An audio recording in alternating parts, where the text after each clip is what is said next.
What's up guys, I'm Sean. Today we're going to be installing this custom 3-clutch limited slip differential built by BimmerWorld and Diffsonline, as well as these BimmerWorld Solid differential mounts.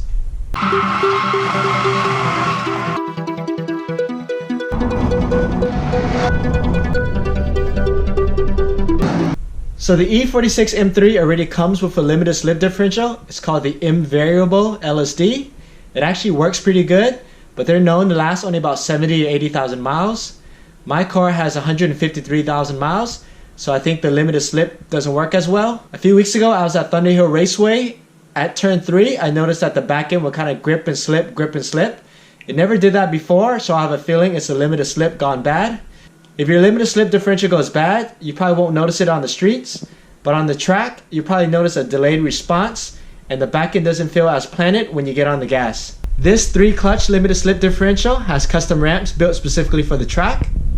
It should be a lot better than the factory M-Variable LSD. Looking forward to trying this out on track in a few weeks. For now, let's go get this thing installed. Get the car safely on jack stands. And I remove the wheels. Makes it easier to turn the axles. So the car has the e-brake up, so then the axles won't move. I'm going to use an E12 Torx, loosen all these, both sides, and then go in the car, drop the e-brake, turn the axle, and do the other sides. So now this axle is loose, so is the other side. Now we're going to remove this V-brace with a 16mm in the middle and on each side. We're going to remove this plastic panel so we can get to the front differential bolt. Up here is a push tab. There's one 10mm screw right here. And we can peel this back. So just put the car in gear and loosen the drive shaft. It's the same E12 Torx. These 3 are loose. Put the car in neutral, spin the drive shaft, put the car back in gear, and do the other side. So all these are loose, and I'm just going to remove these. Now there's just 3 bolts holding the diff up.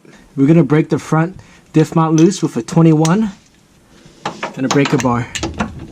I'm using my E16 Torx, and I broke these bolts loose on the top. So now I'm going to use my transmission jack. It has a wider base, so it's a lot easier, provides more support, but I've done it both ways with a regular jack as well. So I had to gently pry off the diff from the drive shaft. I was trying to avoid removing the rear sway bar, but it looks like you have to get more clearance. And now the whole diff should come out. So just lowered the diff. So here are the stock mounts. Looks pretty beat up. I don't think these have ever been changed. So if that's the case, it probably has 153,000 miles on it. So I'm going to change this mount and this mount to a solid mount, as well as the front differential mount in there. Because we're going to reuse the cover, we're going to have to drain the diff.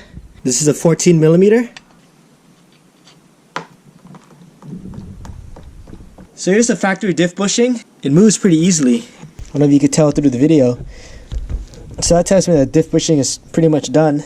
And the diff bushing is slightly oval. Here is the new solid diff bushing from BimmerWorld. And again, the opening is slightly oval as well. So here's the tool I rented from AutoZone. You leave a deposit, but the tool rental is completely free. I used this same tool to do my rear trailing arm bushing. So you got to get a little creative on how you set up this C-clamp. Basically, you want to have a bigger cup here so the bushing can go through. Wow, it came out really easily. So I just put a little bit of grease onto the diff bushing. It goes in horizontal like the stock one. So the C-clamp set up like this without a cup on the other side. I'm going to push it halfway in. Now I have the cup installed on this side, and we're pushing the solid diff bushing in towards the cup.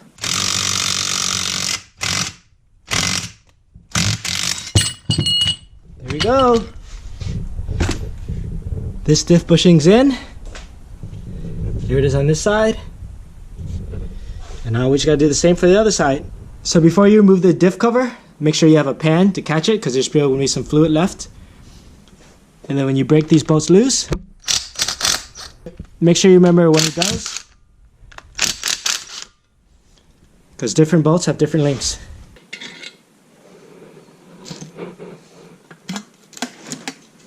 The factory diff comes with a paper gasket, but nowadays I think BMW eliminated that, so now you just use RTV instead. I'm basically draining out all the fluid. I'm going to clean it up a little bit, package it back into the box where I got my new diff from, and I'm going to send this back to BimmerWorld to get my car torch back. So this is the new limited slip differential, and this is what BimmerWorld recommends. Redline 75W110, and the diff takes about 1 quart, so I'm going to pour in 1 quart right now.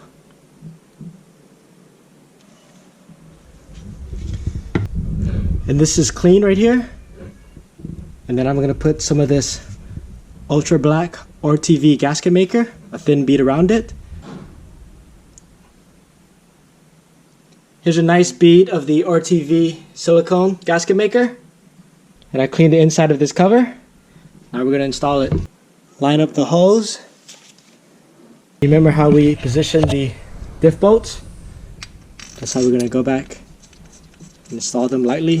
Finger tight for now until you see some of it ooze out.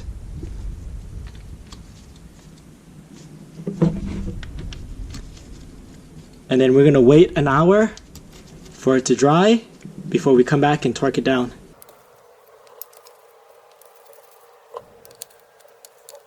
An hour later, I actually came out and I torqued these bolts down. I couldn't find anything definitive, so I torqued it down to 40 foot-pounds. You can probably go 30 or 35. So I left the diff on a block of wood, so that way the diff fluid drains to the front and does not get on the gasket maker. You want at least 24 hours before the gasket maker touches oil. So this diff is pretty much ready to go. I'm just going to double check the torque specs on the drain and fill bolts. So now we have to move the front factory diff bushing. It's here, but this brace is in the way.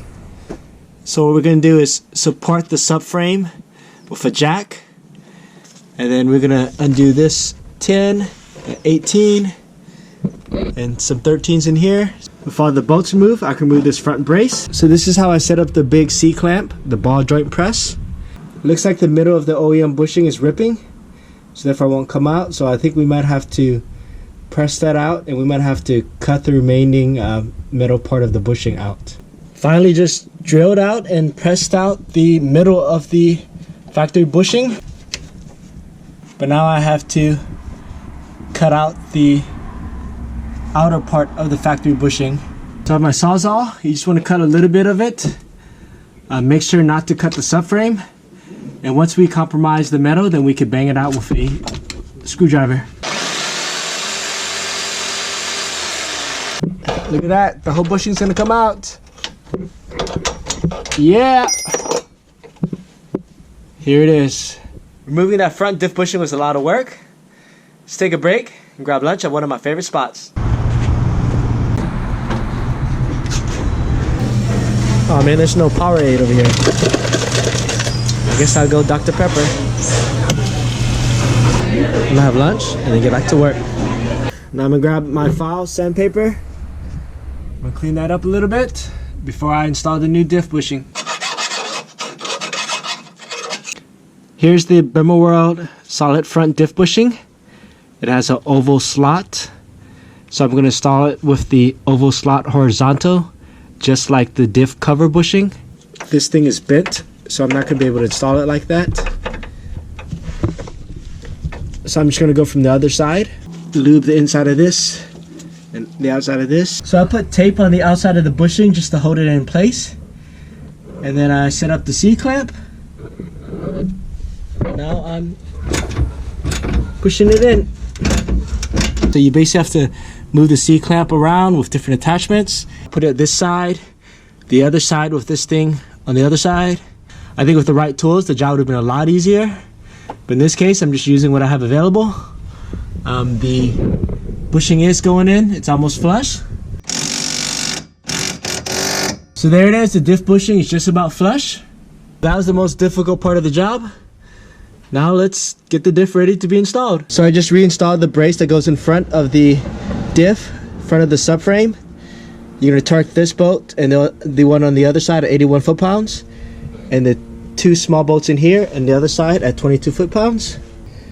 Now with the brace torqued down, we can remove the jack. Tip the front of the diff up. And once I tip it up, I can slide it over to the subframe. And the subframe will help hold it in place.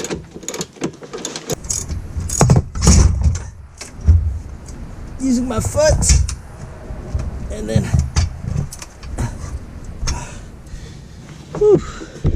I put a block of wood underneath the diff just so I can get the tilt that I want. Trying to line up the hose for the drive shaft to the diff.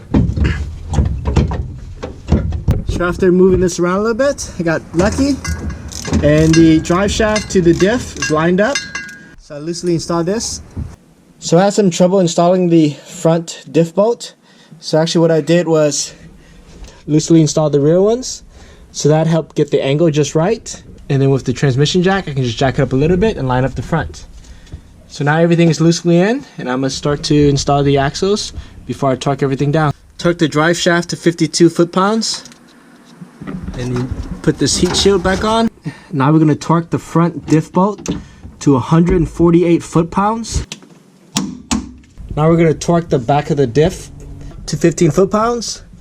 And the 90-degree turn is basically turning this bolt an extra 90 degrees. So I put a horizontal mark on it. And basically I'm going to turn it to its 90 degrees.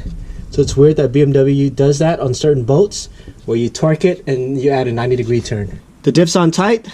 Now I just got to tighten the axle bolts, 61 foot-pounds on both sides. Now I have to put everything back together. I'm going to install the V-brace, the sway bar, etc. That was a lot of work, but the diff's in, the solid diff bushings are in.